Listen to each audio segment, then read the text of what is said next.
여러분 수고하셨습니다. 사순절 기간에 딱 맞는 십자가에 대한 찬양을 해주셔서 너무너무 감사합니다. 사순절은 예수님께서 십자가의 고난, 또 그동안 따라다니던 제자들과 많은 예루살렘에 사는 사람들의 배신, 그리고 결국 엄청난 그 무법재판, 그런 것들이 기다리고 있는 예루살렘을 향해서 지금 가고 계시는 중입니다. 오늘 꽃꽂이를 보시면 아시지만은 십자가가 이렇게 사순절 기간 동안에는 어쨌든 예수님께서 고난을 향해서 가시는 한 걸음 한 걸음이라고 생각하고, 기독교 전통에서는 이 보라 색깔은 고난을 상징하는 색깔입니다. 그래서 이 고난을 상징하는 것으로 아마 이경희 집사님이 꽃꽂이를 잘 해주신 것 같아요. 이경희 집사님 요즘 우리 교회에 안 나오셔요. 그런데 언제든지 토요일 날 아침 일찍 이렇게 다 준비해서 오셔가지고 꽃꽂이는 해놓고 가셔요. 그러니까 언젠가 다시 돌아오실 가능성이 있으신 분이다, 저는 그런 생각을 하면서 기도하고 있는데, 여러분들도 오늘 집에 가셔서 생각이 좀 나시면 전화 한 번씩 해주세요. 야, 오늘 꽃꽂이 너무 멋있더라, 또 목사님에게 칭찬하더라 하고 얘기 한번 해주시면은 그게 바로 격려가 되고 도움이 될 것 같은 생각이 듭니다. 예수님께서 고난의 십자가를 향해서 가고 계시는 그 근본적인 이유는 여러 가지가 많이 있지만, 제일 중요한 것은 오늘 이사야서 성경 말씀과 또 누가복음 4장에 있는 성경 말씀을 통해서 우리가 생각할 수 있는 것은 뭐냐 그러면은, 모든 것에 얽매여 가지고 고난의 삶을 살고 있는 사람들, 그 사람들을 자유하게 해주시기 위해서 주님은 이 땅에 오셨다, 그런 얘기입니다. 여러분 지금도 다 아시잖아요. 얼마 전에 보름이 지났는데 정월 보름날 제가 텔레비를 보면서, 이야, 이게 국민소는 뭐 25,000불이고 세계에 뭐 몇째 가는 뭐 대국이고 선전을 하면서도 우리는 아직도 달집이라는 거 만들어 놓고 거기다가 소원 다 써서 갖다 붙이고 불을 지르고 거기다가 절을 하면 달님이 복을 주실 거라고 생각하는 일종의 문화라는 얘기에다가 옷을 입혀가지고 텔레비에서도 그걸 방송하고 있지만은, 그런 문화가 우리를 얼마나 부끄럽고 얽매이게 만드는 것인가 하는 것을 생각할 수가 있습니다. 그런데 우리 예수 믿는 사람들은 달림, 뭐 태양신 이런 거 하나도 없습니다. 오직 예수 그리스도만 바라다 보면 내가 예수 안에서 자유함을 얻을 수 있다, 모든 것 다 해결할 수 있다라고 하는 확신을 가지고 신앙생활하기 때문에 우리는 그 예수님을 지금까지 여러분들은 그렇게 신앙생활 하셨는데 아직도 잘 기억하지 못하시고 예수님의 본뜻을 잘 이해하지 못하고 그냥 막연하게 예수님은 복받는데, 예수님은 남편이 출세하는데, 예수님은 아이들이 좋은 학교 간대, 이런 기복주의 신앙에 젖어 있다면 그거 다 내려놓으셔야지. 정말 예수가 나를 자유하게 해주는 게 뭘까? 이거 생각하시면서 깊이 묵상하시고 그 자유함 속으로 들어가서 신앙생활 하는 것이 바로 이 사순절 기간 동안에 우리가 해야 될 일이 아닐까. 우리나라의 자유함을 얻지 못하는, 우리가 살고 있는 세상에 그런 얘기들이, 그런 주변의 사건들이 너무 많아요.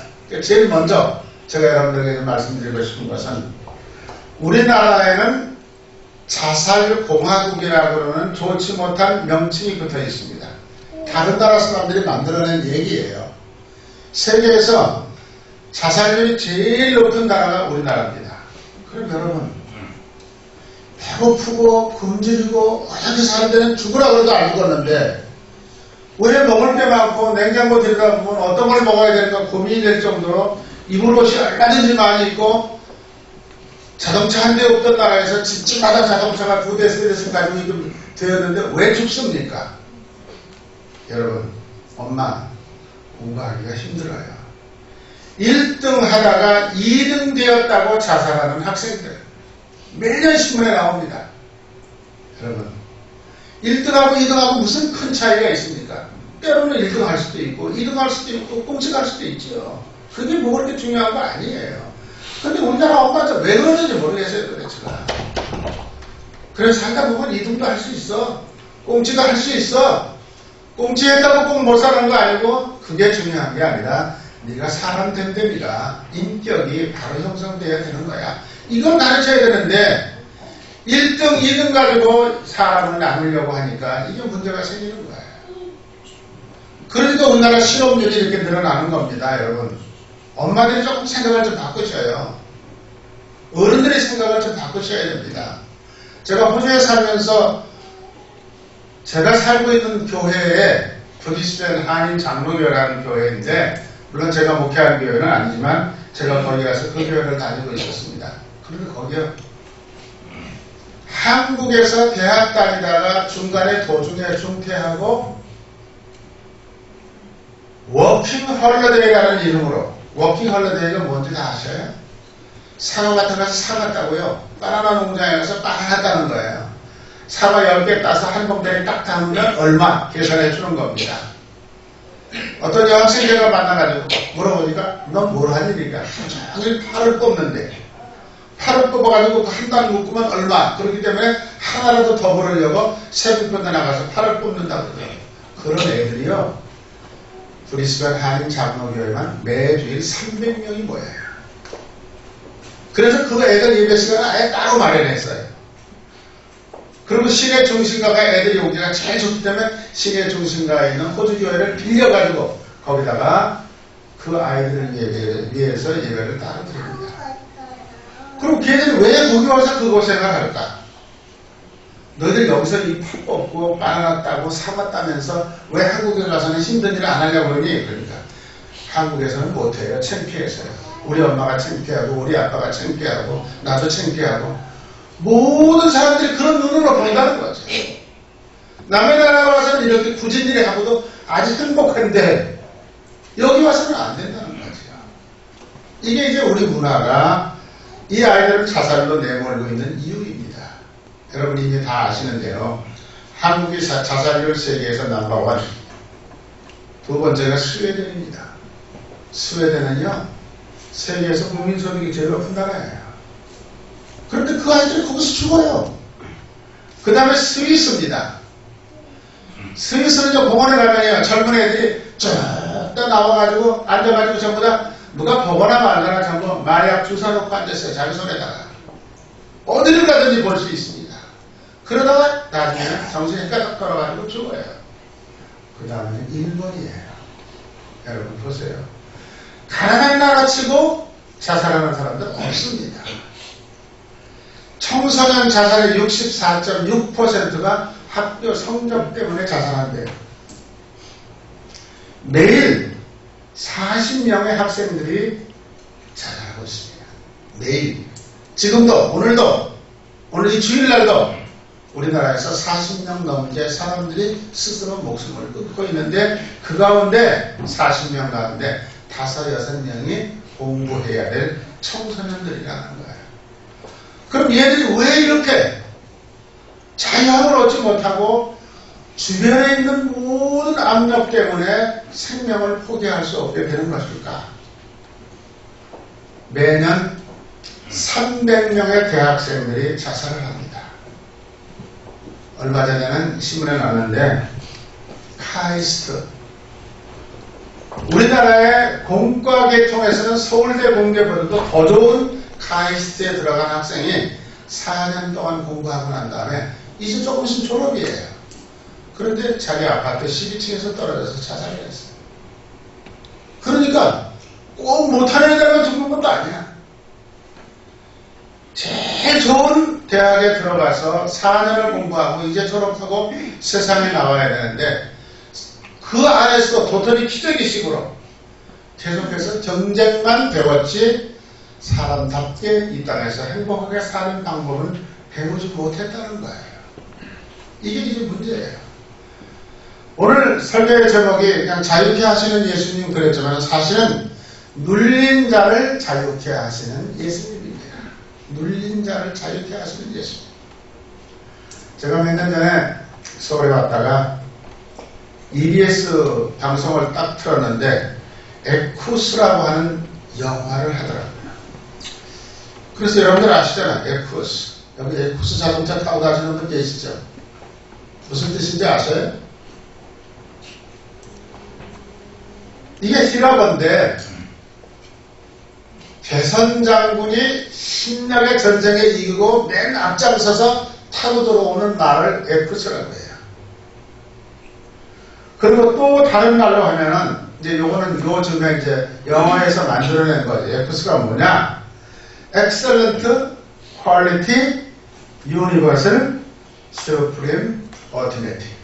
그거에서 제일 첫 자만 따가지고 에쿠스라는 이름을 진 거예요. 그러니까 자동차 가운데 최고로 좋은 차다 그런 뜻이고 말 가운데 제일 좋은 말이다 그런 뜻입니다. 신나게 잘 달리는 말. 그런데 왜 영화 제목이 에쿠스였을까? 그런데 이것은 우리나라에서 또 영화만 한 거 아니에요. 연극을 만들어가지고 계속해서 지금 연극 동호회 회원들이 연극을 하고 있어요. 그런데 굉장히 많은 사람들이 모른답니다. 그 영화 얘기 잠깐 하면 정신과 의사 이름이 다이사트라는 사람이에요. 그런데 17살 소년의 이름이 알란이라는 아이예요. 근데 이 알란이라는 아이는 어디서 일을 하고 있느냐? 17살인데 학교 안 다니고 말은 어려서부터 너무너무 좋아해가지고 말 사육장에서 말을 키우고 그 말하고 같이 살고 거기서 살아요. 그런 아이예요. 얘는 말을 너무너무 좋아하는 거예요. 자기 엄마가 그 아이가 잠자는 방에다 예수님 사진을 딱 갖다 붙여줬어. 그런데 어느 날 그거 다 떼버리고 거기다가 말 사진 갖다 딱 붙여놓고 있는 아이예요. 그런데 이상한 일이 생겼어요. 말 7마리를 이 알란이라는 아이가 관리하고 있었는데 어느 날 아침에 일어나 보니까 주인이 보니까 말 7마리가 다 눈이 멀었어. 말 7마리를 전부 다 송곳을 가지고 다 눈을 다 찍어놓은 거예요. 7마리 말을 다 찍어놨어요. 그래서 왜 그랬을까? 그 이유를 이제 찾아가는 영화예요. 그리고 정신 이상이 있는 것 같다. 그래가지고 정신과 의사 다이사트가 치료하는 과정을 영화를 그린 겁니다. 그런데 그 영화에 의사가 뭐라고 말하는 줄 아세요? 소년은 정신적으로는 우울증이 걸리고 병이 든 것처럼 보였지만은 그 마음속에는 정말 순수한 게 있었다. 여러분, 나는 의사이지만은 이 소년처럼 순수하지 못하다.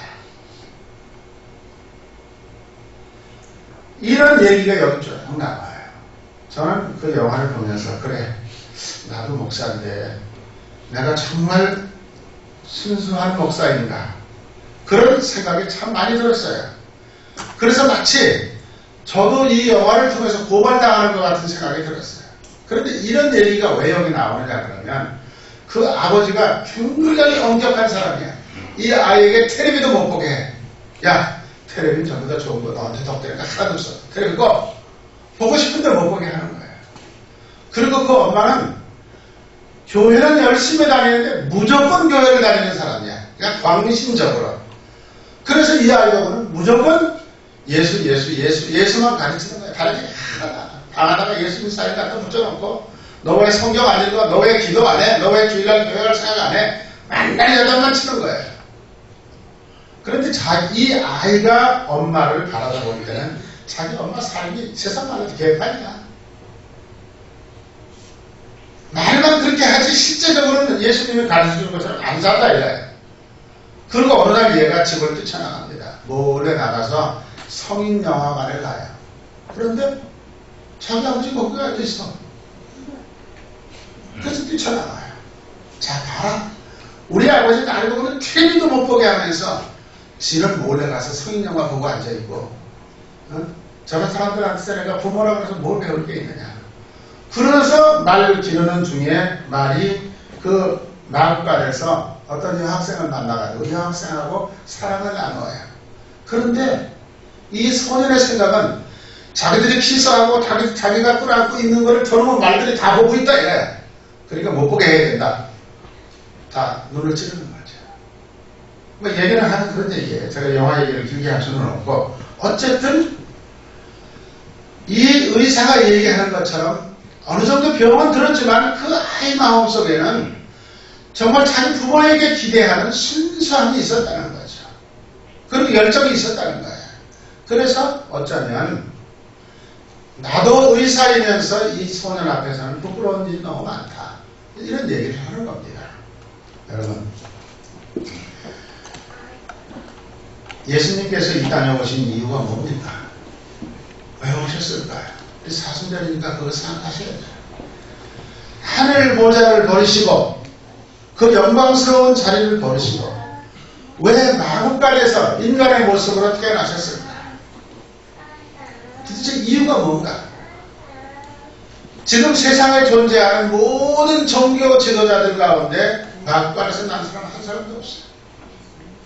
어려서 고생하고 살았다는 사람도 못 봤어요. 다 괜찮은 적에서 난 사람들이 지금 예수라고 그러고 돌아다니는 거예요.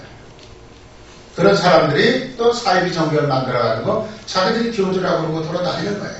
그런데 예수님은 하나님이시면서 왜 이 땅에 오셨을까? 그 대답을 오늘 성경이 해주고 있습니다. 예수님이 어렸을 때 자기가 자란 동네에 있는 나사렛 동네에 교회에 가셨어요. 교회를 갔더니 그 성전 맡은 사람이 예수님에게 성경책을 갖다 드렸어요. 여러분들 우리 중간 성경 다 가지고 다니시고 집집마다 성경책 몇 가지 꼽아놓고 다 갖고 계세요. 지금은 거기는 그 당시에는 성경이라는 것은 구약 성경인데 교회 보관되어 있는 거예요. 일반 사람들은 성경 만질 수도 없고 볼 수도 없었어요. 지금 북한이 그래요. 북한의 봉수교회는요, 북한에 있는 교회가 세 군데 있거든요. 북한 사람들은 성경을 가질 수는 없어요. 그러나 그 교회 가면 자기 의자 앞에 성경책이 있습니다. 그 예배드리는 시간에는 읽을 수는 있어요. 그런데 옆에 공산당 감시하는 사람이 또 앉아있어요. 그리고 물론 그 성경책을 몰래 빼가지고 가지고 올 수도 없어요. 성경이라고 하는 게 있는 거야, 그냥. 볼 수가 없어요. 그런데 여기 예수님은 나사렛 동네 교회에 갔더니 그 성경을 관리하고 있는 어떤 그 교회의 한 일꾼이 성경책을 예수님에게 갖다 드렸어요. 그래서 예수님께서 이사야서 61장을 읽으셨습니다. 우리 61장 18절, 19절, 우리 여기 성경 화면에 뜨잖아요. 우리 같이 한번 읽어보겠습니다. 주의 성령이 내게 임하셨으니 이는 가난한 자에게는 복음을 전하게 하시려고 내게 기름을 부으시고 나를 보내사 포로된 자에게는 자유를, 눈먼 자에게는 다시 보게 함을 전파하며 눌린 자를 자유롭게 하고 주의 은혜를 전파하게 하시니라. 예수님 왜 이 땅에 왔는지 그 대답은 이 속에 들어있어요. 이사야서 성경인데 예수님이 오시기 몇백 년 전에 기록된 성경인데 여기 예수님이 그날 이 성경을 읽으시면서 여기 뭐라고 그랬어요? 내가 이 세상에 온 것은 가난한 사람들에게 복음을 전하고 그리고 그 복음을 전하기 위해서 하나님께서 보내셨다. 여러분들이 오늘 창신교회에 오셔서 예배를 드리시는 이유는 뭡니까?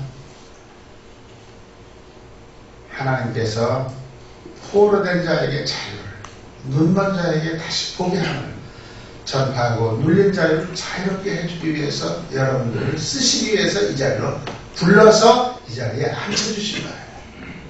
이 자리에 불러서 앉혀주셨다는 말이 다른 말로 하면 주님께서 여러분들을 부르셔서 기름 부으심을 했다는 얘기입니다. 내가 이래봬도 뭐 장로님이나 목사들은 안수받을 때 기름 부어서 안수기도를 받지만 다른 분들은 그런 거 안 하잖아요. 그거는 다 형식이에요. 우리가 생각할 때는 중요한 것은 하나님께서 나를 불러서 이 시대에 많은 교회 가운데 창신교회에 출석해서 예배드리게 하셨다. 이것은 하나님께서 나를 택해서 불러주셨다. 그 이유는 뭐냐? 9절입니다. 주의 은혜의 해를 전파하게 하라는 것이다. 주의 은혜는 뭡니까? 그게 나와 있죠. 자, 가난한 자에게 복음을 전하시게 하시려고 내게 기름을 부었다. 이렇게 말씀하셨어요. 기름 부었다는 말은 사명을 주셨다는 얘기예요. 권사는 권사로서의 사명이 있어요. 집사는 집사로서의 사명이 있어요. 성가대원은 성가대원으로서의 사명이 있어요. 그 사명을 주셨다는 거예요. 그 사명의 내용이 뭔가? 포로된 자에게 자유를. 우리 주변에 포로된 사람들 참 많습니다. 아까 제가 얘기했죠.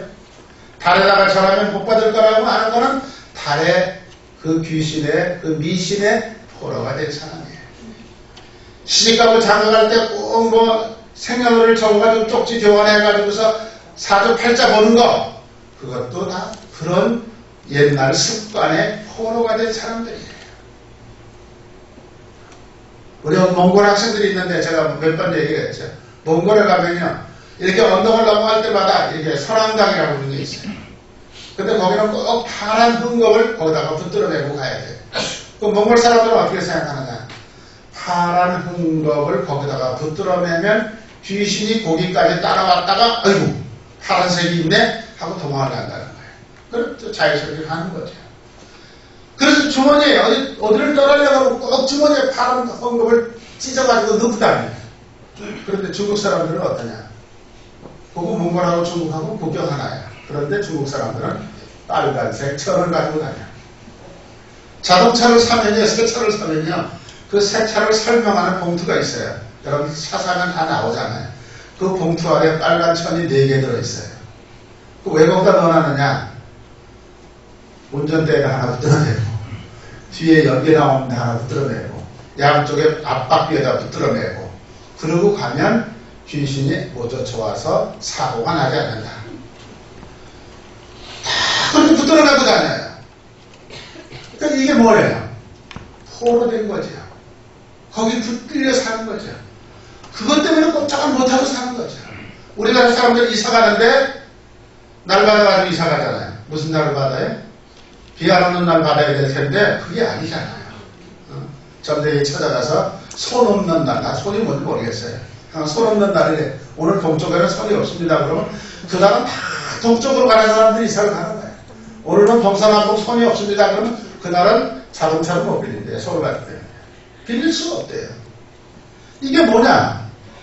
어디엔가 포로가 된 거죠. 그 다음에 눈먼 자에게 다시 보게 한다. 다 눈뜨고 있어요. 근데 왜 눈이 멀었을까? 성경을 읽어도 이게 무슨 말인지를 모르는 거예요. 여러분들은 눈 뜨고 계시기 때문에, 영적인 눈이 떠있기 때문에 성경 보면 아멘 하는데, 영적인 눈이 가려진 사람은 아유 또 거짓말하고 있네. 이게 이런 게 어디가 있어. 예수가 무리를 걸어 웃기는 소리 하고 있네. 이러는 거예요. 이게 뭐냐? 눈먼 자들이에요. 보면서는 못 깨닫는 거죠. 그 다음에 눌린 사람들, 정치적인 세력에, 돈 많은 사람들에게 또 뭐 눌려가지고 자유스럽지 못하게 사는 사람들, 이런 사람들에게 뭐를 선포한다고? 은혜를 선포하는 거죠. 은혜의 해를 선포한다는 겁니다. 거기서 다 벗어나도록 만들어준다는 거죠. 은혜는 구약성경의 레위기 25장 27절, 민수기 36장, 그 다음에 에스겔 46장에 나와요. 그 내용이 뭐냐면 성경에는 희년이라는 말이 없어요. 희년. 희년이라는 말은 이스라엘 백성들에게 구약 성경에서 50년마다 한 번씩 자유함을 주는 거예요. 해 국가가 하나님께서. 그래서 희년은 매년 50년이 되면 모든 게 다 풀어지는 거예요. 뭐가 풀어지느냐? 돈이 없어가지고 땅 팔아먹은 사람들, 또 돈이 없어가지고 자식들을 팔아먹은 사람들, 남의 집에 종이 된 사람들, 감옥에 갇혀있는 사람들, 빚지고 부도난 사람들이 일단 50년이 되면 자기를 묶고 있던 그런 모든 조건에서 완전히 해방되는 거예요. 자유함을 얻는 거예요. 공산주의가 이 성경을 보고서 50년 제도를 만들어가지고, 공산주의는 뭘 하는 줄 아세요? 공산주의는 땅 팔고 사는 게 없어요. 50년 빌려 쓰는 거예요. 정부 땅인데 50년 빌렸어요. 50년 되면 다시 정부를 내놔야 돼요. 높은 건물을 지어서도 다시 내놔야 되는 거예요. 이게 공산주의 제도예요. 그런데 기독교에서는 50년마다 인간이 짊어지고 있는 무거운 그 둘레를 완전히 풀어서 해방시켜준다. 얼마나 멋있는 제도예요. 성경의 제도는 그렇게 된 거예요. 그래서 자유함을 얻게 된다. 그래서 옛날에 김영삼 대통령하고 북한의 김일성이하고 둘이서 서로 연락을 했어요. 야, 우리나라가 남북으로 갈라진 지 이제 3년 뒤면 50년이 되니까 우리 50년 되는 해는 뭔가 좀 새롭게 하자. 금방 통일은 안 된다고 하더라도 우리가 마음과 뜻을 합쳐가지고 통일되는 첫 발이라도 한번 내딛어 보자. 그렇게 약속을 한 거예요. 50년, 10년에 그렇게 한다고. 대표자들을 잘 프랑스, 스위스로 보내가지고 거기서 우리나라 대표자들하고 북한 대표자들이 모여가지고 50년, 10년을 양쪽에서 똑같이 선포하고 그날은 정말 우리가 얽매이고 있던 데서 몇 가지라도 좀 풀어보자. 그렇게 약속을 딱 했는데 약속 이행하기 몇 달 전에 김일성이가 갑자기 죽었어요. 그래서 끝. 다 무산될 뻔했죠. 그런데 요즘 인터넷하고 신문에 보니까 김일성이가 왜 죽었는지 하는 이유를 설명하는 글이 돌아다니더라고요. 그렇게 되면 공산당이 위험하다. 이거 나만이 원하는 대로 다 뭔가 다 풀어주고 이렇게 해주면은 공산당을 지탱하기 어렵다. 그래서 누군가가 죽였다는 거죠. 그렇게 되기 전에. 요즘 나오는 얘기예요. 자, 여보세요. 눌리고 억압받고 병들고 종되고 땅을 빼앗긴 사람들이 희년 아침에 울려 퍼지는 나팔 소리와 함께 다 자연이 되고 옛날 땅 파는 사람은 팔기장으로 돌아가는 거예요. 그래서 그건 내 땅. 감옥에 있는 사람들은 그 50년 되는 애만 다 풀려나는 거예요. 이렇게 해서 천국이 선포되는 것을 은혜의 해라고 합니다. 성경에서는. 자, 여기 20절에 보면 그런 말이 있어요. 책을 덮어 그 말씀한 말 맡은 자에게 주시고 앉으시니 회당에 있는 자들이 주목하여 보더라. 예수님의 책을 읽었어요. 그러면 한 딱 덮으시고 그 책 가져온 신분만한 사람에게 책을 주고 자리에 앉으셨어요. 그랬더니 사람들이 다 예수님 무슨 얘기를 하시려고 그러시나 그거 쳐다봤다는 거죠. 21절입니다. 이에 예수께서 그들에게 말씀하시되 이 글이 이 자유하게 되는 내가 지금 얘기한 모든 글들이 너희 귀에 응하였느니라. 그랬습니다. 너희 귀에 응하였느니라. 이 말 무슨 말이에요? 이제 내가 예루살렘에 올라가서 십자가에 달려서 비참하게 죽는 것 같지만은 내가 부활하고 난 다음에 너희들은 지금까지 얽매여 있던 모든 것에서 자유함을 얻을 수 있다. 어떻게? 나의 죽음과 부활을 믿으면 그런 얘기죠. 그래서 너희들 귀에 응했다. 오늘날 너희 귀에 이것이 응답했다. 주님이 오신 것은 마음으로 상처받은 사람들, 세상 속에서 상처받은 사람들, 육체적으로 상처받은 사람들, 억압과 눌림 속에서 상처받은 사람들, 고통당하는 사람들의 고통을 풀어주시기 위해서 내가 이 땅에 와서 이 고난의 길을 지금 가고 있는 거다. 예수님 그렇게 말씀하시는 거예요. 그렇다면 오늘날은 어떻게 보세요? 오늘날 우리가 살고 있는 세상에 이런 고통 속에서 살고 있는 사람들을 우리가 본다면 풀어줘야 되지 않겠어요? 해결해줘야 되지 않겠어요? 그 일을 하시게 하기 위해서 여러분들을 하나님께서 먼저 주의 전으로 불러주신 거예요. 그러니까 내가 받은 복음, 눌린 자를 자유케 하는 복음의 능력을 갖고 우리 창신교회가 여기서 예배드리고 시간이 되면 밖으로 나가서 내 직장에서 내 주변에서 내 이웃 사람들에게 복음을 분명하게 복받는 복음 말고요. 출세하는 복음 말고요. 예수님이 오늘 성경에서 읽으시면서 말씀하셨던 그 자유함을 얻게 하는 복음을 분명하게 가르쳐 주라고 오늘 여러분들을 이 자리로 부르셨습니다. 교회 갈 일은 뭐냐? 주님께서 나를 죄의 사슬에서 이 땅의 방황과 고뇌의 서름에서 자유하게 해주셨어요. 여러분 다 자유함을 얻으셨어요. 아직도 자유함을 얻지 못하셨다면 이제 오늘 결단하세요. 자유함을 얻었어요. 예수 믿기 때문에 아무 것에도 얽매일 필요 없어요. 딱 얽매일 게 한 가지 있다면 성경 말씀에만 얽매이면 돼요. 성경 말씀은 여러분들을 얽매여놓고 꼼짝 못하게 하는 말씀이 아니에요. 여러분들을 얽매여놓고 그 안에서 자유함을 누리고 행복을 누리고 평안을 누리도록 만들어주는 이 말씀입니다. 그렇다면 예수님께서 그렇게 말씀하셨어요. 내가 너희를 자유하게 해주었으니 너를 구원해 주었으니 너도 나와 같이 눌린 자를 자유하게 하는 헌신을 해라. 자, 여러분, 제가 이런 일을 우리나라에 있는 모든 교회들이, 세계에 있는 모든 교회들이 지금 하고 있어요. 지금서도 꽤 오래됐죠. 아마 한 10년 훨씬 넘은 것 같은데, 경기도 여주에다가 소망교도소라고 하는 것을 건축을 했어요. 서울의 명성교회가 주관을 해서 교도소에 갔다 온 사람이 2번, 3번 계속해서 범죄를 하는데 그 교도소에 가서 뭘 배워가지고 오느냐? 범죄하는 거 배워가지고 오는 거지 교도가 안 된다는 거죠. 그래서 안 되니까 우리 기독교가 운영하는 교도소를 만들자. 그래서 정부에다가 협력을 얻어가지고 정부에서 오케이 민간 교도소로 허락할 테니까 그럼 당신들 어떻게 하겠느냐 이래가지고 여기 지금 써 있는데요. 명성교회에서 그 당시입니다. 최초에 시작할 때 30억 원 여기 이상이라고 써 있죠. 그런데 나중에 명성교회에서 60억 원을 냈어요. 그 교도소를 짓는데 그 다음에 오정현 목사님 계시던 사랑의 교회 북한은 목사님 계시던 곳이죠. 거기서 10억 원 그런데 결국은 16억 원을 냈다고 했어요. 그 다음에 여의도 순복음교회 조영기 목사 지금은 이영훈 목사입니다. 39억을 냈어요. 김선동 목사님이 하는 감리교회에서 10억을 냈어요. 그 이외에 한국에 있는 많은 교회들이 도왔습니다. 그래가지고 여주에다가 소망기도소라고 교도소라고 하는 교도소를 지었습니다. 자, 이게 교도소 저 하늘에서 찍은 사진인데 굉장히 잘 지었어요. 이렇게 짓고 정부에서 흉악범들을 여기다가 다 집어넣습니다.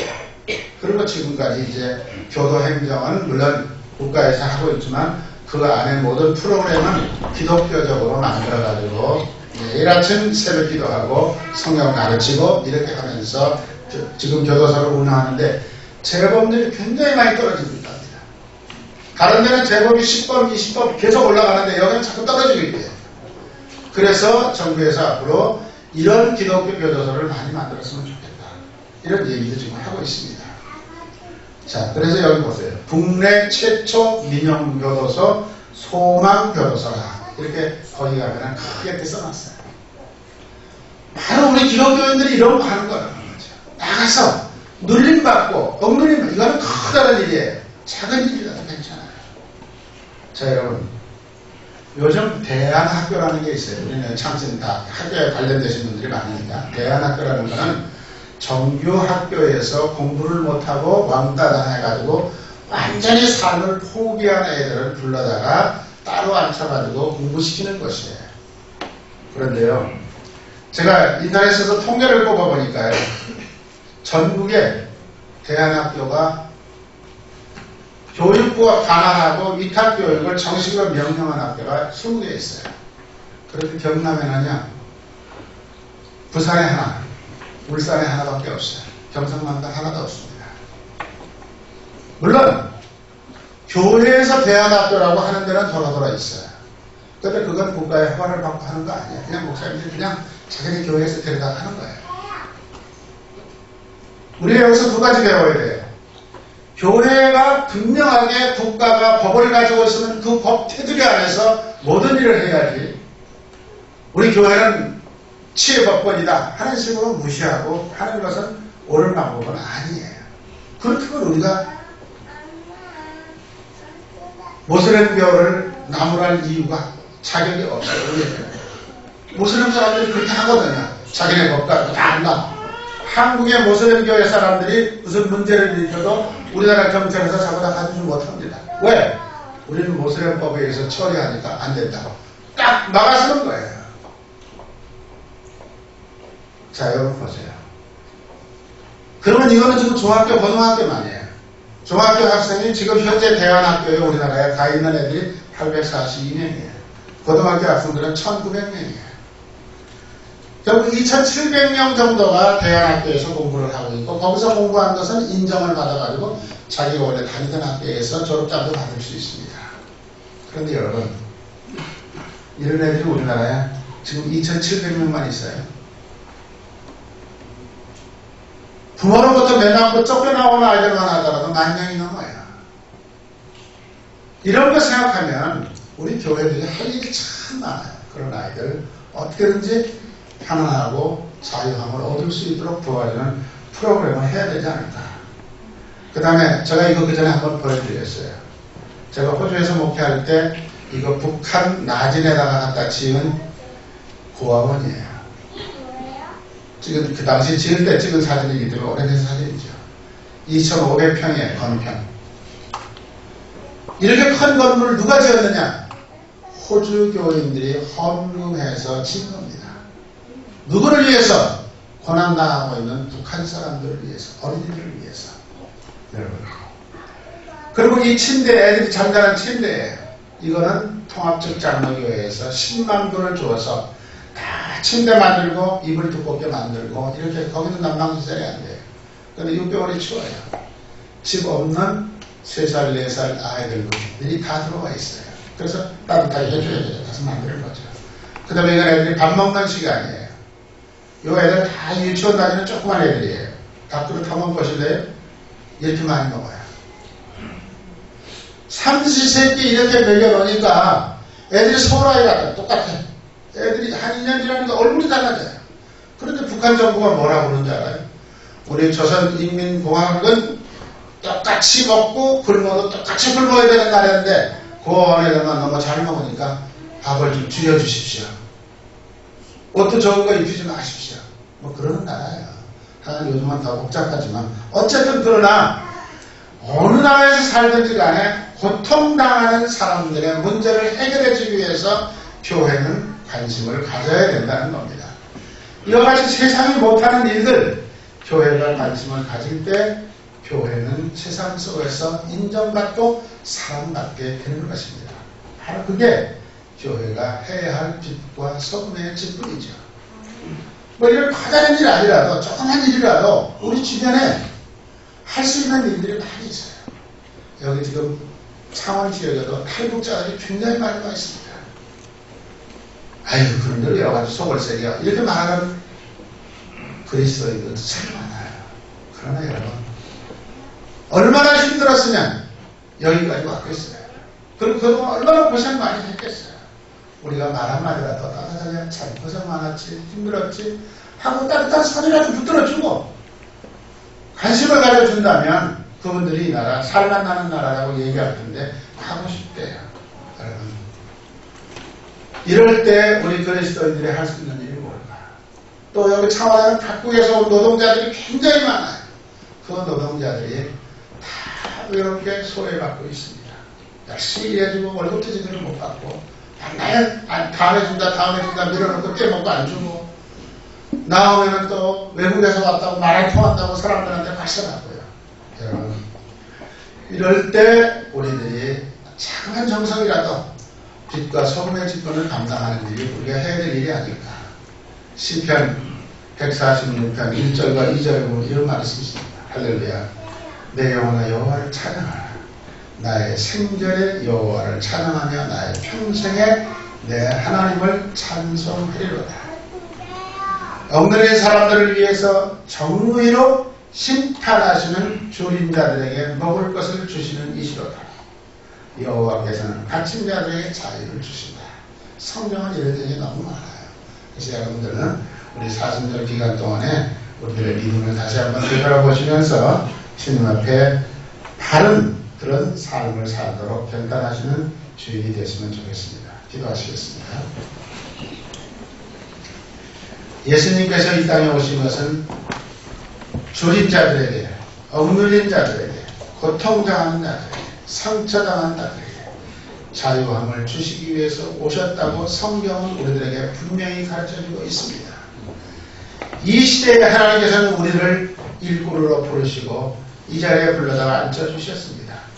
그저 1년에 한 번 지나가는 사순절로 지나지 말게 하시고 내 자신이 우리 교회가 앞으로 고통당하는 사람들에게 지대한 관심을 가지고 예수님처럼 자유함을 전해줄 수 있는 교회가 되게 하여 주시옵소서. 예수님의 이름으로 기도하옵나이다. 아멘. 우리 찬송가 292장 주 없이 살 수 없네 우리 현웅 찬송으로 볼 수 있습니다.